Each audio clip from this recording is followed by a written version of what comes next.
नमस्कार दोस्तों, स्वागत है आप सभी का डेसिमल में। आज की वीडियो में हम लोग डिस्कस करेंगे पर्यावरण एनवायरनमेंट के 100 मोस्ट इंपॉर्टेंट क्वेश्चन जो कि super TET, UP TET, REET, C TET, MP TET इन सभी एग्जाम में इंपॉर्टेंट हैं और इस वीडियो के माध्यम से आपके 8 से 10 नंबर कवर हो सकते हैं। तो वीडियो आप लोग पूरा देखिए, लास्ट तक देखिए, क्योंकि 100 क्वेश्चन हैं। काफी इंपॉर्टेंट क्वेश्चन लिए गए हैं इस वीडियो में जो कि एग्जाम में बार बार पूछे जाते हैं। और साथ ही प्लीज आप लोग अपना सपोर्ट इसी तरीके से बनाए रखिए, चैनल को सब्सक्राइब कर लीजिए इसी तरीके के वीडियोस और प्रैक्टिस सेट के लिए।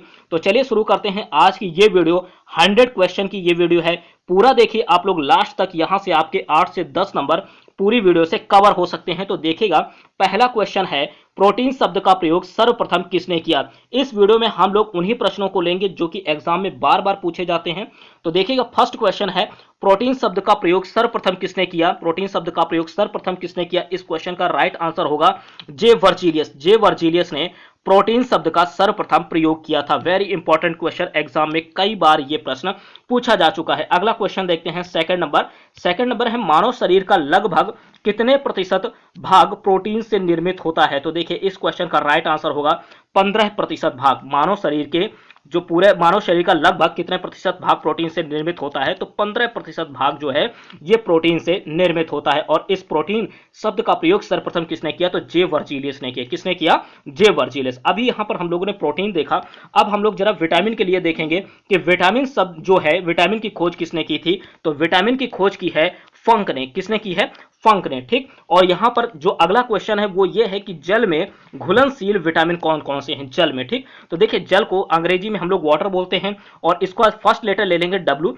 और इसी के बगल में बी और सी लिख लेंगे। बी और सी लिख लेंगे तो आप लोग इसको ऐसे ही तैयार रखिए, WBC। ठीक, यानी वाटर में कौन कौन से घुलनशील हैं, विटामिन वी और विटामिन सी। इस तरीके से आप लोग तैयार रख सकते हैं। तो देखिएगा, जल में घुलनशील कौन कौन से विटामिन हैं, तो याद रखिए विटामिन वी और विटामिन सी। ठीक, यानी डब्ल्यू और बी सी आगे ऐसे लिख लीजिए और इसको इसी तरीके से तैयार रखिएगा। डब्ल्यू मतलब वाटर और यहां पर वी और सी का मतलब आप लोग समझ गए होंगे, विटामिन बी और विटामिन सी ये जल में घुलनशील है। अगला क्वेश्चन देखते हैं हम लोग, वसा में घुलनशील विटामिन कौन कौन से हैं। वसा में घुलनशील विटामिन कौन कौन से हैं, तो देखिएगा, वसा में है ए, डी, ई, के। कौन कौन से हैं, ए है, डी है, ई है और के। ये चारों जो हैं ये वसा में घुलनशील विटामिन है। कौन कौन से विटामिन, ए, डी, ई, के। याद रखिएगा, ए, डी, ई, के। इस तरीके से आप लोग तैयार रखिएगा, वसा में कौन कौन से हैं, ए, डी, ई, के। अगला क्वेश्चन है, रक्त परिसंचरण की खोज किसने की। तो देखिएगा, रक्त परिसंचरण की खोज किसने की है, आपको सन भी याद रखना है और नाम भी याद रखना है।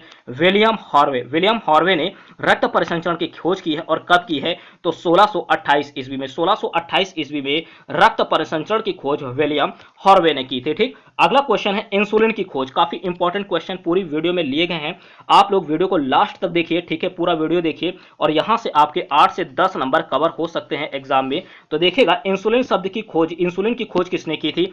इंसुलिन की खोज की है वेंटिंग एवं वेस्ट ने। किसने, वेंटिंग एवं वेस्ट ने इंसुलिन की खोज की है। अगला क्वेश्चन 8th नंबर, रक्त समूह की। अभी हम लोगों ने रक्त परिसंचरण की बात पीछे की थी, रक्त परिसंचरण की बात की थी विलियम हार्वे ने 1628 में। लेकिन अगर रक्त समूह की बात करें कि किसने खोज की थी रक्त समूह की, तो लैंड स्टीनर ने। किसने, लैंड स्टीनर ने रक्त समूह की खोज की थी। अगला क्वेश्चन देखते हैं, 9th नंबर है, गुणसूत्र का नामकरण। गुणसूत्र का नामकरण कब और किसने किया।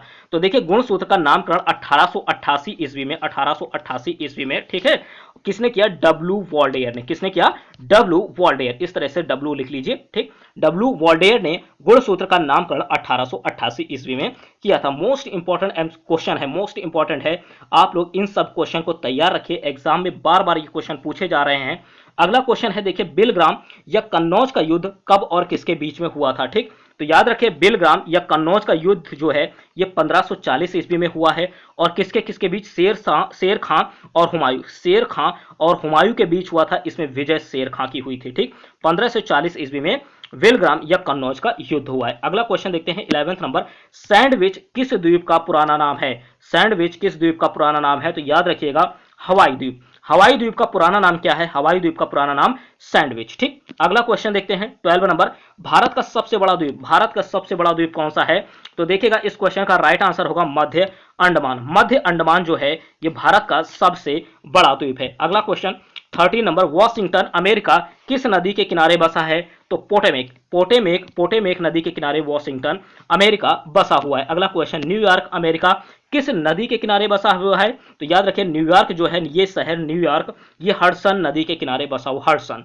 अगला क्वेश्चन देखते हैं 15 नंबर, विश्व की सबसे लवणीय झील कौन सी है? विश्व की सबसे लवणीय झील आपको बताना है तो वान झील, याद रखिए कौन सी? वान झील ये विश्व की सबसे लवणीय झील है। अगला क्वेश्चन 16 नंबर, संसार की सबसे बड़ी प्रवाल भित्ति कौन सी है? तो याद रखिए ग्रेट बैरियर रीफ ये संसार की सबसे बड़ी प्रवाल भित्ति है, great barrier reef. 17 number question देखेंगे, वेरी इंपॉर्टेंट 17 नंबर, इसको नोट कर लीजिए, बहुत इंपॉर्टेंट है कि प्रशांत महासागर की आकृति कैसी है? प्रशांत महासागर की आकृति याद रखिएगा त्रिभुजाकार है। कैसी है? त्रिभुजाकार। प्रशांत महासागर की आकृति कैसी है? त्रिभुजाकार है, याद रखना, ठीक। और इसका जो शीर्ष है वो कहां पर है? बेरिंग, इसका शीर्ष जो है, ये शीर्ष बेरिंग जल डमरू मध्य पर है। और आधार जो है, ये आधार कहां पर है? ये है अंटार्कटिका महाद्वीप पर, यानी इसका जो आधार है, ये है अंटार्कटिका महाद्वीप पर। और शीर्ष कहां पर है? ये बेरिंग जल डमरू मध्य पर है। और इसका आकार कैसा है? त्रिभुजाकार। प्रशांत महासागर की आकृति याद रखिएगा ये त्रिभुजाकार है।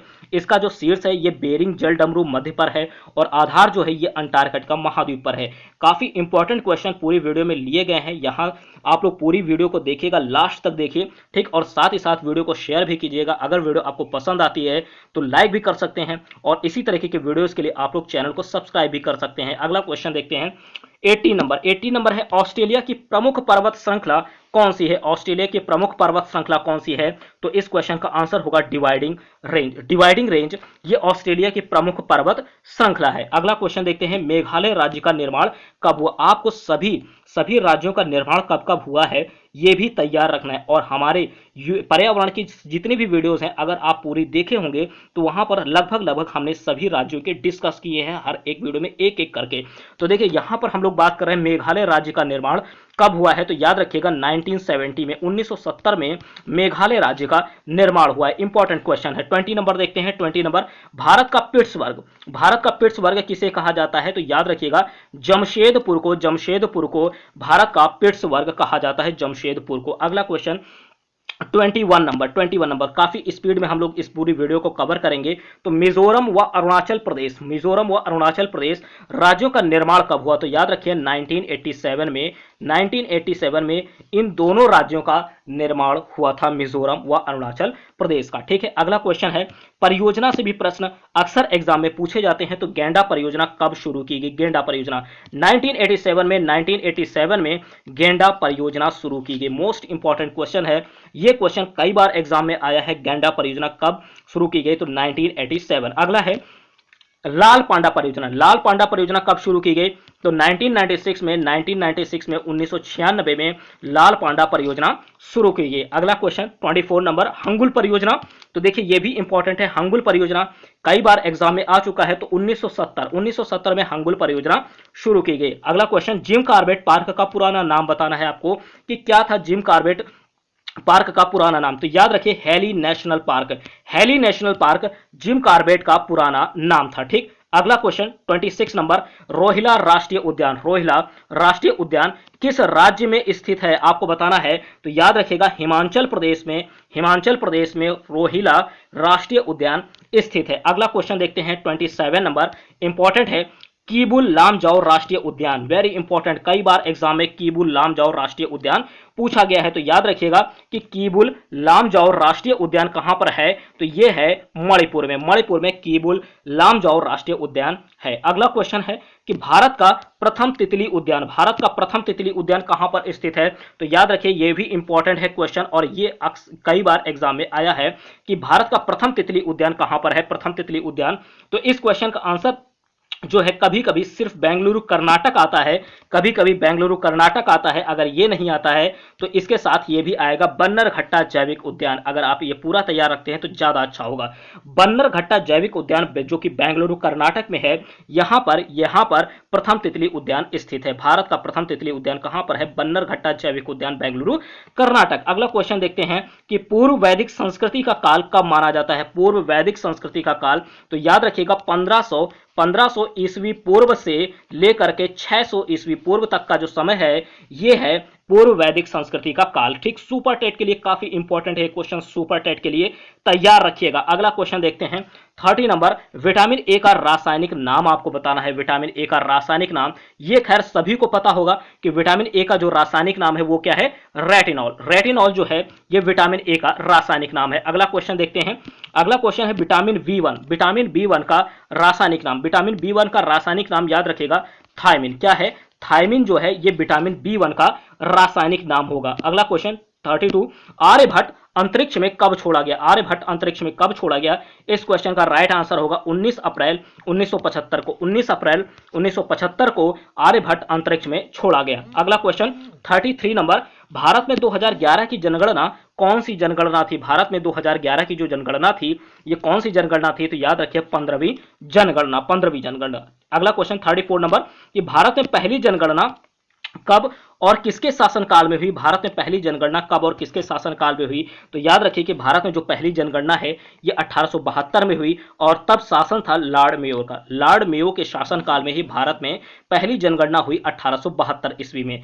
अगला क्वेश्चन 35 नंबर, की कृत्रिम वर्षा के मेघ बीजन के लिए, ये जो कृत्रिम वर्षा होती है इसके मेघ बीजन के लिए किस रसायन का प्रयोग किया जाता है, तो याद रखिएगा सिल्वर आयोडाइड। सिल्वर आयोडाइड का प्रयोग कृत्रिम वर्षा के मेघ बीजन के लिए किया जाता है। इंपॉर्टेंट क्वेश्चन है 35 नंबर, वेरी इंपॉर्टेंट, एग्जाम में ये पूछा जा सकता है। अगला क्वेश्चन देखेंगे 36 नंबर, कि महासागरों में घुले हुए जल में किस लवण की मात्रा सबसे अधिक होती है। ठीक, महासागरों में घुले हुए जल में किस लवण की मात्रा सबसे अधिक होती है, तो इस क्वेश्चन का राइट आंसर होगा सोडियम क्लोराइड। सोडियम क्लोराइड की जो मात्रा है वो सबसे अधिक होती है। ठीक, अगला क्वेश्चन है 37 नंबर, समुद्र का कितने प्रतिशत जो जल है वो पीने योग्य है। समुद्र का कितने परसेंट भाग ये पीने योग्य होता है, कितने प्रतिशत जो जल है वो पीने योग्य होता है, तो 0.65%। ठीक, 0.65%, ये आधे से थोड़ा सा ज्यादा है, यानी 1% से कम भाग ही समुद्र का जो है 1% से कम भाग ही पीने योग्य होता है। अगला क्वेश्चन देखेंगे 38 नंबर, कि पश्चिमी रेलवे का मुख्यालय कहां स्थित है। यूपी टेट के लिए काफी ज्यादा इंपॉर्टेंट है ये क्वेश्चन, यूपी टेट के लिए काफी इंपॉर्टेंट है। ठीक, तो देखिएगा साथ ही सी टेट के लिए भी इंपॉर्टेंट है क्योंकि सी टेट में कॉन्सेप्चुअल क्वेश्चन आते हैं। तो देखिएगा पश्चिमी रेलवे का मुख्यालय कहां पर स्थित है, तो इसका क्वेश्चन का राइट आंसर होगा मुंबई चर्च गेट। कहां पर स्थित है, मुंबई चर्च गेट पर। मुंबई चर्च गेट पर जो है पश्चिमी रेलवे का मुख्यालय स्थित है। ठीक, अगला क्वेश्चन देखते हैं सैयद सालार मेला। सैयद सालार मेला कहां लगता है। सैयद सालार मेला जो है ये बहराइच में लगता है, सैयद सालार मेला, काफी इंपॉर्टेंट है। 39 नंबर भी। नेक्स्ट 40 नंबर याद रखिए, देखिए ज्वर नियंत्रण। ठीक, ज्वर नियंत्रण में आमतौर पर सबसे अधिक प्रयोग की जाने वाली औषधि कौन सी है, तो पैरासीटामोल। पैरासीटामोल ये जो है ज्वर नियंत्रण बुखार में सबसे ज्यादा प्रयोग की जाने वाली औषधि है। अगला क्वेश्चन 41 नंबर, चूहों के द्वारा कौन सा रोग फैलता है। चूहों के द्वारा, तो याद रखिए प्लेग। चूहों के द्वारा कौन सा रोग फैलता है, प्लेग। 42 नंबर देखेंगे, 42 नंबर है ग्लूकोज, फ्रक्टोज एवं ग्लैक्टोज। नोट कीजिएगा, ग्लूकोज, फ्रक्टोज एवं ग्लैक्टोज ये किसके उदाहरण है, तो याद रखिए ये मोनोसैकेराइड के उदाहरण है। मोनोसैकेराइड के उदाहरण है, याद रखिए ये ईवीएस में वेरी इंपॉर्टेंट क्वेश्चन है। ठीक है, यहां से अगर प्रश्न आता है तो आपको ये तैयार रखना है, ग्लूकोज, फ्रक्टोज एवं ग्लैक्टोज ये सभी मोनोसैकेराइड के उदाहरण है। अगला क्वेश्चन देखते हैं 43 में, इसमें सुक्रोज, माल्टोज और लैक्टोज। ठीक, इसमें हम लोग देखेंगे सुक्रोज, माल्टोज, लैक्टोज ये किसके उदाहरण हैं, तो ये डाइसैकेराइड के, किसके हैं, डाइसैकेराइड के उदाहरण हैं। और अगला देखते हैं 44 नंबर, कि सेलुलोज, गोंद और स्टार्च। सेलुलोज, गोंद, स्टार्च ये किसके उदाहरण हैं, तो ये पॉलीसैकेराइड के। तो यहां पर आपने देखा कि जो है मोनोसैकेराइड, कौन कौन से मोनोसैकेराइड के उदाहरण आपने देखे। ठीक, साथ ही जो है डाइसैकेराइड के उदाहरण देखे और आपने पॉलीसैकेराइड के उदाहरण देखे। ये एग्जाम में काफी इंपॉर्टेंट है और ये प्रश्न यहां से अगर आते हैं तो थोड़ा गलत होने के चांसेस ज्यादा हैं, तो अच्छे से इसे तैयार रखिए। ठीक, कि मोनोसैकेराइड के कौन कौन से उदाहरण, ग्लूकोज, फ्रक्टोज, ग्लैक्टोज, और सुक्रोज, माल्टोज, लैक्टोज ये डाइसैकेराइड के हैं।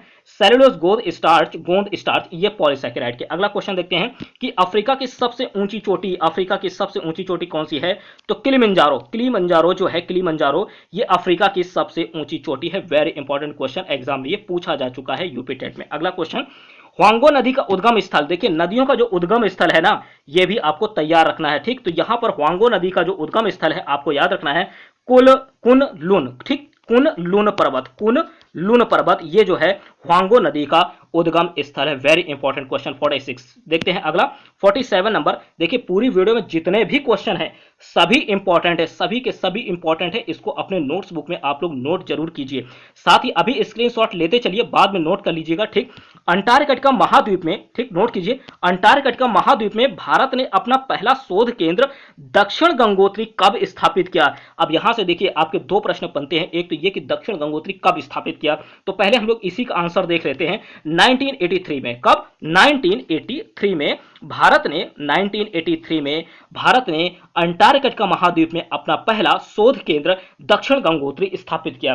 अब मैंने बताया कि यहां से आपके दो प्रश्न बनते हैं, दो क्या तीन प्रश्न बनते हैं। एक तो यही है कि कब स्थापित किया, तो 1983 में। लेकिन अगर यह प्रश्न पूछा जाए कि किस महाद्वीप पर या किस महाद्वीप में भारत ने अपना पहला शोध केंद्र दक्षिण गंगोत्री स्थापित किया, तो यहां पर आ जाएगा अंटार्कटिका महाद्वीप। और एक दूसरा क्वेश्चन यह बनेगा, तीसरा क्वेश्चन क्या बनेगा कि अंटार्कटिका महाद्वीप में भारत ने अपना पहला शोध केंद्र 1983 में कौन सा स्थापित किया, उसका नाम बताइए, तो दक्षिण गंगोत्री। तो आपको याद रखना है कि महाद्वीप, यहां पर जो याद रखने वाली चीजें हैं वो ये है, महाद्वीप यानी अंटार्कटिका महाद्वीप, नाम क्या है इस शोध केंद्र का, दक्षिण गंगोत्री है, कब स्थापित हुआ 1983। ये तीन चीजें आपको तैयार रखनी इस प्रश्न के द्वारा, ठीक है। ये यहां से तीन प्रश्न आपके बनते हैं। तो देखिए जो भी आप पूरी वीडियो देख रहे हैं तो आपके केवल 100 क्वेश्चन ही नहीं तैयार हो रहे हैं, बल्कि 100 अबव आपके तैयार हो रहे हैं। मान के चलिए 120 से 125 क्वेश्चन आपके तैयार हो रहे हैं। किसी किसी प्रश्न में आपसे एक ही क्वेश्चन नहीं बल्कि वहां से 2 से या 3 क्वेश्चन आपके कवर होते हैं। तो इसी तरीके से आप लोग तैयार रखिए, पेपर आपका अच्छा होगा। नेक्स्ट क्वेश्चन अगला देखते हैं कि किस महासागर को अर्ध महासागर कहा जाता है। अर्ध महासागर किसे कहा जाता है, तो याद रखिए हिंद महासागर को अर्ध महासागर कहा जाता है। इंपॉर्टेंट है। अगला क्वेश्चन देखते हैं 49 नंबर। मेरियाना गर्त किस महासागर में स्थित है, तो यह प्रशांत महासागर में मेरियाना गर्त स्थित है। अगला क्वेश्चन, भारत की सबसे बड़ी कृत्रिम झील कौन सी है। भारत की सबसे बड़ी कृत्रिम झील, वेरी इंपॉर्टेंट, गोविंद वल्लभ पंत सागर। गोविंद वल्लभ पंत सागर ये जो है भारत की सबसे बड़ी कृत्रिम झील है। नेक्स्ट क्वेश्चन देखते हैं, 50 क्वेश्चन कंप्लीट हो चुके हैं। अगला 51 देखते हैं, इंपॉर्टेंट है 51। पोटाश की बहुलता किस प्रकार की मिट्टी में, पोटाश की जो बहुलता है ये किस प्रकार की मिट्टी की विशेषता है, ठीक। तो याद रखिए जलोढ़ मिट्टी की यह विशेषता है पोटाश की बहुलता। ये जो पोटाश की बहुलता है ये किस प्रकार की मिट्टी की विशेषता है, तो जलोढ़ मिट्टी की विशेषता, जलोढ़ मिट्टी। अगला क्वेश्चन देखते हैं 52 नंबर। किस वनस्पति को मरुस्थल का राजा कहा जाता है, तो मरुस्थल का राजा तैयार रखिएगा, खेजड़ी को कहा जाता है, खेजड़ी को मरुस्थल का राजा कहा जाता है। अगला क्वेश्चन 53 नंबर कि भारत में हरित क्रांति की शुरुआत कब हुई। भारत में हरित क्रांति की शुरुआत 1966 67 में, 1966-67 में भारत में हरित क्रांति की शुरुआत हुई। वेरी इंपॉर्टेंट क्वेश्चन है हरित क्रांति, यहां से प्रश्न अक्सर एग्जाम में पूछा जाता है, ठीक है। अगला क्वेश्चन देखते हैं हम लोग 54 नंबर देखिएगा। तो हरित क्रांति आप लोग तैयार रखिएगा कब, 1966-67। अगला क्वेश्चन हम लोग देखते हैं 54 नंबर कि गुलाबी क्रांति किससे संबंधित है, तो याद रखिए गुलाबी क्रांति ये झींगा उत्पादन से संबंधित है गुलाबी क्रांति। अगला क्वेश्चन, उत्तर प्रदेश की प्रथम राजकीय भाषा हिंदी है, ठीक। यहां पर देखिएगा क्वेश्चन इंपॉर्टेंट है कि उत्तर प्रदेश की प्रथम राजकीय भाषा कौन सी है, हिंदी, ठीक। और दूसरी राजकीय भाषा कौन सी है ये आपको बताना है। तो याद रखिए उत्तर प्रदेश की पहली जो राजकीय भाषा है वो हिंदी है, लेकिन दूसरी जो है वो क्या है, उर्दू है। इंपॉर्टेंट है ये क्वेश्चन, ठीक। 56 नंबर देखते हैं कि ओखला पक्षी विहार किस जिले में स्थित है। ओखला पक्षी विहार इंपॉर्टेंट है, ये गौतम बुद्ध नगर में ओखला पक्षी विहार स्थित है। ओखला पक्षी विहार गौतम बुद्ध नगर, ठीक। अगला क्वेश्चन देखते हैं, नवाबगंज पक्षी विहार की स्थापना कब हुई, तो नवाबगंज पक्षी विहार की स्थापना 1984 में नवाबगंज पक्षी विहार की स्थापना हुई। देखते हैं अगला 58 नंबर, राष्ट्रीय राजमार्ग 1 कहां से कहां तक है। राष्ट्रीय राजमार्ग 1 आपको बताना है, इसका जो विस्तार है वो कहां से कहां तक है, तो इसका विस्तार जो है प्रयागराज से हल्दिया तक है। कहां से, प्रयागराज से हल्दिया पश्चिम बंगाल तक, ठीक है। प्रयागराज यूपी में है और हल्दिया पश्चिम बंगाल में है। यहां से यहां तक राष्ट्रीय राजमार्ग 1 का विस्तार है। अगला क्वेश्चन देखते हैं 59 नंबर, राज्य के नीति निदेशक तत्व संविधान के कौन से भाग से संबंधित है, तो भाग 4 से संबंधित है। भाग 4 से जो है राज्य के नीति निदेशक तत्व संबंधित है। अगला क्वेश्चन देखते हैं 60 नंबर है, संवैधानिक उपचारों का अधिकार संवैधानिक उपचारों का अधिकार कौन से अनुच्छेद से संबंधित है? तो ये तो काफी इंपॉर्टेंट क्वेश्चन है और आसान भी है। अनुच्छेद 32 से संबंधित है संवैधानिक उपचारों का अधिकार। अगला क्वेश्चन देखते हैं 61 नंबर, संविधान के किस संशोधन द्वारा मूल कर्तव्यों को जोड़ा गया? तो याद रखिएगा संविधान का जो संशोधन था वो 42वां संविधान संशोधन था, जिसके द्वारा मूल कर्तव्यों को संविधान में जोड़ा गया। ठीक, तो संविधान के 42वें संशोधन द्वारा मूल कर्तव्यों को जोड़ा गया। अगला क्वेश्चन देखते हैं 62 नंबर, इंपॉर्टेंट है कि संविधान सभा का जो प्रथम अधिवेशन है ये कब हुआ? तो 9 दिसंबर 1946 को, 9 दिसंबर 1946 को संविधान सभा का प्रथम अधिवेशन हुआ था। अगला क्वेश्चन देखेंगे, उत्तर प्रदेश लोक सेवा प्राधिकरण, उत्तर प्रदेश लोक सेवा प्राधिकरण की स्थापना कब हुई? तो वर्ष 1976 में, वर्ष 1976 में उत्तर प्रदेश लोक सेवा प्राधिकरण की स्थापना हुई। इंपॉर्टेंट क्वेश्चन है उत्तर प्रदेश के लिए। अगला क्वेश्चन देखते हैं 64 नंबर, स्वतंत्र भारत में उत्तर प्रदेश के प्रथम विधानसभा अध्यक्ष कौन हुए? तो याद रखिएगा राजऋषि पुरुषोत्तम दास टंडन, राजऋषि पुरुषोत्तम दास टंडन ये स्वतंत्र भारत में उत्तर प्रदेश के प्रथम विधानसभा अध्यक्ष थे। इंपॉर्टेंट है यूपी के लिए, अगर यूपी टेट का आप एग्जाम देते हैं तो इसके लिए काफी ज्यादा इंपॉर्टेंट है यूपी टेट के लिए। ठीक, कि स्वतंत्र भारत में उत्तर प्रदेश के प्रथम विधानसभा अध्यक्ष राजऋषि पुरुषोत्तम दास टंडन। अगला क्वेश्चन देखते हैं कि उत्तर प्रदेश में लोक अदालतों की शुरुआत कब हुई? तो उत्तर प्रदेश में लोक अदालतों की जो शुरुआत है 1987 में, 1987। अगला क्वेश्चन 66 नंबर, कि उत्तर प्रदेश के प्रथम लोकायुक्त कौन थे? तो याद रखें विश्वंभर दयाल जो है, विश्वंभर दयाल ये उत्तर प्रदेश के प्रथम लोकायुक्त थे। ठीक, अगला क्वेश्चन 67, उच्च न्यायालयों में न्यायाधीशों की नियुक्ति कौन करता है? तो याद रखें राष्ट्रपति करते हैं उच्च न्यायालय में न्यायाधीशों की नियुक्ति, और राज्यपाल की भी नियुक्ति कौन करते हैं? राष्ट्रपति ही करते हैं। ठीक, अगला क्वेश्चन देखेंगे कि राष्ट्रीय ध्वज में लंबाई तथा चौड़ाई, ठीक, लंबाई तथा चौड़ाई, इसमें जो राष्ट्रीय ध्वज में लंबाई तथा चौड़ाई का उचित अनुपात कितना होता है? तो याद रखिए 3:2, 3:2 है ये राष्ट्रीय ध्वज में लंबाई और चौड़ाई का उचित अनुपात होता है। अगला क्वेश्चन देखेंगे, अगला है सिमलीपाल जैवमंडल आरक्षण। ठीक, सिमलीपाल जो है, सिमलीपाल जैवमंडल क्षेत्र का संबंध किस राज्य से है? सिमलीपाल जैवमंडल क्षेत्र का संबंध किस राज्य से है? तो याद रखिए जो सिमलीपाल जैवमंडल क्षेत्र है ये ओडिशा में है। कहां पर है? ओडिशा में। इंपॉर्टेंट है सिमलीपाल जैवमंडल क्षेत्र, ओडिशा। ठीक, अगला क्वेश्चन देखते हैं, भारत में बाघों के संरक्षण के लिए प्रोजेक्ट टाइगर, 70 नंबर, भारत में बाघों के संरक्षण के लिए प्रोजेक्ट टाइगर किस वर्ष शुरू किया गया? तो 1973, 1973 में भारत में बाघों के संरक्षण के लिए प्रोजेक्ट टाइगर शुरू किया गया। तो प्रोजेक्ट टाइगर ऐसे याद तैयार रखिए, इस तरीके से सिर्फ प्रोजेक्ट टाइगर लिखिए, प्रोजेक्ट टाइगर 1973, प्रोजेक्ट टाइगर 1973। अगला क्वेश्चन देखते हैं, गिद्ध परियोजना की शुरुआत कब की गई? तो गिद्ध परियोजना की शुरुआत की गई 2006 में। गिद्ध परियोजना इंपॉर्टेंट है, ये एग्जाम में कई बार पूछा गया है गिद्ध परियोजना। ठीक, 2006। अगला क्वेश्चन है कि ओजोन परत की जो सांद्रता है, ओजोन परत की सांद्रता को किस में मापा जाता है? तो याद रखिएगा डॉप्सन, डॉप्सन में ओजोन परत की सांद्रता को मापा जाता है, डॉप्सन में। अगला क्वेश्चन 73 नंबर देखेंगे, 73 है रामसर समझौता। रामसर समझौता ये कब हुआ? तो 1975 ईस्वी, रामसर समझौता 1975 ईस्वी में हुआ था। नेक्स्ट क्वेश्चन 74 नंबर, प्रथम पृथ्वी पर्यावरण सम्मेलन का आयोजन किस वर्ष किया गया? तो 1992 में प्रथम पृथ्वी पर्यावरण सम्मेलन का आयोजन हुआ था। प्रथम पृथ्वी पर्यावरण सम्मेलन का आयोजन 1992 ईस्वी। अगला क्वेश्चन जो है ये है EIA, environmental impact assessment. Environmental impact assessment America में कब स्थापित हुआ? तो 1969 में EIA, environmental impact assessment America में स्थापित किया गया, इन्वायरमेंटल इंपैक्ट असेसमेंट। अगला क्वेश्चन 76 नंबर, सूरजकुंड हस्तशिल्प मेला, सूरजकुंड हस्तशिल्प मेला कहां पर आयोजित होता है? तो याद रखिए सूरजकुंड हस्तशिल्प मेला ये फरीदाबाद हरियाणा में आयोजित होता है, फरीदाबाद हरियाणा। अगला क्वेश्चन देखते हैं 77 नंबर, उत्तर प्रदेश में ये जो मकर संक्रांति के समय पर कहां पर खिचड़ी मेला लगता है? उत्तर प्रदेश में मकर संक्रांति के समय पर किस जिले में जो है खिचड़ी मेला लगता है? तो याद रखिए गोरखपुर में। कहां पर? गोरखपुर। यहां पर उत्तर प्रदेश में मकर संक्रांति के समय पर खिचड़ी मेला लगता है। अगला क्वेश्चन, जीवों के व्यवहार का अध्ययन क्या कहलाता है? जीवों के व्यवहार का अध्ययन इसे क्या कहा जाता है? यह है एटियोलॉजी। एटियोलॉजी में जीवों के व्यवहार का अध्ययन किया जाता है, एटियोलॉजी। अगला क्वेश्चन 79 नंबर, कि टैडपोल किसके जीवन की प्रारंभिक अवस्था है? टैडपोल किसके जीवन की प्रारंभिक अवस्था है? तो मेढक के जीवन की प्रारंभिक अवस्था टैडपोल होता है। 80 नंबर क्वेश्चन देखेंगे, पैरामीशियम किस प्रकार का जीव है? पैरामीशियम तो यह है एक कोशीय सूक्ष्म जीव, एक कोशीय सूक्ष्म जीव है पैरामीशियम।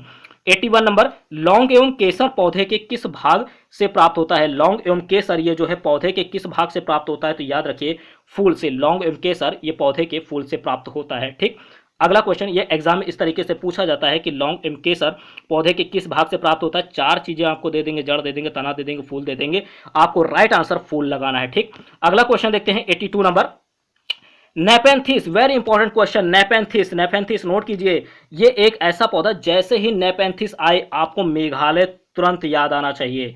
अगर भारत से संबंधित है तो मेघालय आपको तुरंत याद आना चाहिए, नेपेंथिस सुनते ही मेघालय। ठीक, तो नेपेंथिस एक ऐसा पौधा है जो मेढकों, ठीक, कीड़ों मकोड़ों और चूहों जैसे छोटे जीवों को अपने अंदर फंसाकर खा जाता है। भारत में ये कहां पर पाया जाता है? तो ये मेघालय में पाया जाता है। मैंने क्या कहा कि नेपेंथिस जैसे ही आप सुनते हैं आपके दिमाग में तुरंत क्लिक होना चाहिए मेघालय। ठीक, अगला क्वेश्चन देखते हैं कि लीची फल का कौन सा भाग खाया जाता है? लीची फल का कौन सा भाग खाया जाता है? तो याद रखिए मांसल एरिल। मांसल एरिल जो है, मांसल एरिल जो है ये लीची फल का खाने योग्य भाग होता है, मांसल एरिल। अगला क्वेश्चन देखते हैं 84 नंबर, कुत्ता मछली का आवास बताइए। कुत्ता मछली का आवास आपको बताना है, तो इस क्वेश्चन का आंसर होगा समुद्र। समुद्र में ही कुत्ता मछली पाई जाती है, एक प्रकार की मछली है। ठीक, एक प्रकार की मछली है। ठीक, इसको आप याद रखिएगा, एक प्रकार की मछली है कुत्ता मछली, और इसका आवास जो है ये समुद्र में है। ठीक, समुद्र में रहती है, समुद्र में पाई जाती है। अगला क्वेश्चन देखेंगे, विटामिन बी टू का रासायनिक नाम आपको बताना है, तो राइबोफ्लेविन। राइबोफ्लेविन जो है ये विटामिन बी टू का रासायनिक नाम है। नेक्स्ट क्वेश्चन, विटामिन बी3 का रासायनिक नाम भी आपको याद रखना है, क्या है? पैंटोथेनिक अम्ल। पैंटोथेनिक अम्ल जो है ये विटामिन बी3 का रासायनिक नाम होगा। अगला क्वेश्चन, विटामिन बी5 का रासायनिक नाम, तो विटामिन बी5 का रासायनिक नाम है निकोटिनेमाइड या नियोसिन। नोट कीजिएगा, निकोटिनेमाइड या निकोसिन, ये विटामिन बी5 का रासायनिक नाम होगा। अगला क्वेश्चन देखते हैं, बी5 के स्रोत क्या हैं? विटामिन बी5 के स्रोत आपको बताने हैं, तो याद रखिएगा विटामिन बी5 के स्रोत हैं मांस है, मूंगफली है, आलू, टमाटर, पत्ती वाली सब्जियां। मांस, मूंगफली, आलू, टमाटर, पत्ती वाली सब्जियां, ये सभी विटामिन बी5 के स्रोत हैं। अगला क्वेश्चन देखते हैं, विटामिन बी6 का रासायनिक नाम, तो विटामिन बी6 का रासायनिक नाम है पायरोडॉक्सिन। पायरोडॉक्सिन जो है विटामिन बी6 का रासायनिक नाम होगा। इंपॉर्टेंट है, आपको सभी विटामिन के रासायनिक नाम एग्जाम के लिए तैयार रखने हैं, यहां से रासायनिक नाम और स्रोत पूछे जाते हैं। ठीक, तो देखिएगा अगला क्वेश्चन है 90 नंबर देखेंगे, ये हमारा 89 तक हो चुका है। विटामिन बी6 का रासायनिक नाम क्या होगा? पायरोडॉक्सिन होगा। अब देखते हैं 90 नंबर क्वेश्चन, विटामिन बी6 की कमी से, ठीक, विटामिन बी6 की कमी से होने वाला रोग बताइए, तो ये है त्वचा रोग। ठीक, विटामिन बी6 की कमी से कौन सा रोग होता है? त्वचा रोग हो जाता है। ठीक, अगला क्वेश्चन 91 नंबर, विटामिन बी7 का रासायनिक नाम बताइए। बी7 का रासायनिक नाम, तो ये होगा बायोटीन। बायोटीन जो है विटामिन बी7 का रासायनिक नाम होगा। अगला क्वेश्चन, विटामिन बी9 को हम लोग फॉलिक अम्ल भी बोलते हैं, याद रखें विटामिन बी को फॉलिक अम्ल भी बोलते हैं। इसका रासायनिक नाम आपको बताना है, तो इसका रासायनिक नाम है टेरोइल ग्लूटामिक। टेरोइल ग्लूटामिक जो है ये विटामिन बी9 का रासायनिक नाम होगा। अगला क्वेश्चन 93 नंबर, विटामिन बी12 का रासायनिक नाम आपको बताना है, तो साइनोकोबाल्मिन। मैंने कहा ना कि सभी विटामिन के रासायनिक नाम और स्रोत, उनसे होने वाले रोग आपको तैयार रखने हैं। ठीक, तो विटामिन बी12 का रासायनिक नाम साइनोकोबाल्मिन होगा। ठीक, 94 नंबर नोट कीजिए क्वेश्चन 94 नंबर, कि विटामिन बी12 की कमी से कौन सा रोग होता है? देखा, मैंने कहा ना आपसे कि रासायनिक नाम, उसकी कमी से होने वाले रोग और उसका जो है स्रोत, ठीक है, क्या क्या होगा, आपको इतना तैयार रखना है। विटामिन बी12 की कमी से एनीमिया होता है, एनीमिया आपको तैयार रखना। साथ ही एक रोग है पांडु रोग। ठीक, पांडु रोग, एनीमिया और पांडु रोग ये विटामिन बी12 की कमी से होते हैं। अगला क्वेश्चन देखेंगे 95 नंबर, की विटामिन सी का रासायनिक नाम, ये तो खैर आपको पता ही होगा, विटामिन सी का रासायनिक नाम एस्कॉर्बिक एसिड। ठीक, अगला क्वेश्चन 96 नंबर, विटामिन डी का रासायनिक नाम, विटामिन डी का रासायनिक नाम होगा कैल्सिफेरॉल। विटामिन डी का रासायनिक नाम कैल्सिफेरॉल। अगला क्वेश्चन, विटामिन ई का रासायनिक नाम बताइए, तो इसका रासायनिक नाम होगा टोकोफेरॉल। टोकोफेरॉल जो है ये विटामिन ई का रासायनिक नाम होगा, टोकोफेरॉल। और देखिए इसकी कमी से क्या होता है? जनन शक्ति कमजोर हो जाती है। ठीक, जनन शक्ति इसकी कमी से कमजोर हो जाती है। अगर विटामिन ई की कमी है तो जनन शक्ति कमजोर हो जाएगी। ठीक, और इसके जो स्रोत हैं वो कौन कौन से हैं विटामिन ई के, ये हैं दूध है, मक्खन है, ठीक है, पत्ती वाली सब्जियां हैं, अंकुरित गेहूं है, वनस्पति तेल है, ये सभी विटामिन ई के स्रोत हैं, ठीक है। विटामिन ई इनसे प्राप्त किया जा सकता है और इसका रासायनिक नाम है टोकोफेरोल। इसकी कमी से जनन शक्ति कमजोर हो जाती है, ठीक। अगला क्वेश्चन 98 नंबर इंपॉर्टेंट है। 98 नंबर देखिए, विटामिन के का रासायनिक नाम, विटामिन के का जो रासायनिक नाम होगा वो होगा फिलोक्यूनोन। याद रखिएगा, फिलोक्यूनोन जो है विटामिन के का रासायनिक नाम है, विटामिन के का रासायनिक नाम फिलोक्यूनोन। अगला क्वेश्चन देखते हैं 99 नंबर।